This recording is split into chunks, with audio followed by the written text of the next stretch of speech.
നമുക്കറിയാം കണ്ണൂർ ജില്ലയിലേക്ക് മരിച്ച ആളുകൾ വോട്ട് ചെയ്യുന്നത് എത്രയോ നമ്മൾ കണ്ടതാണ്.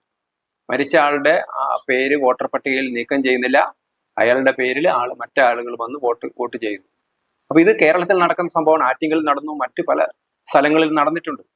അപ്പൊ ആറ്റിങ്ങലിൽ വോട്ടർ പട്ടികയിൽ ക്രമക്കേടുണ്ട്, അനർഹരുണ്ടെന്ന് പറഞ്ഞ കോൺഗ്രസ് തന്നെ ഇപ്പൊ എന്താ, കോൺഗ്രസ് CPM അനുകൂലമായ നിലപാടാണ് സ്വീകരിക്കുന്നത്. അപ്പൊ ഈ രണ്ട് പാർട്ടികളും വടക്കൻ ജില്ലകളിൽ മലപ്പുറത്തേക്കാണ് മുസ്ലിം ലീഗും, അവരും ഇങ്ങനെ തന്നെ അനർഹരായ ആളുകളെ വോട്ടർ പട്ടികയിൽ കയറ്റുന്നുണ്ട്. കാസർഗോഡ് ജില്ലയിൽ മുസ്ലിം ലീഗ് ചെയ്യുന്നുണ്ട്. കർണാടകത്തിൽ നിന്നുള്ള ആളുകളെ കേരളത്തിലെ വോട്ടർ പട്ടികയിൽ കയറ്റുന്നുണ്ട്.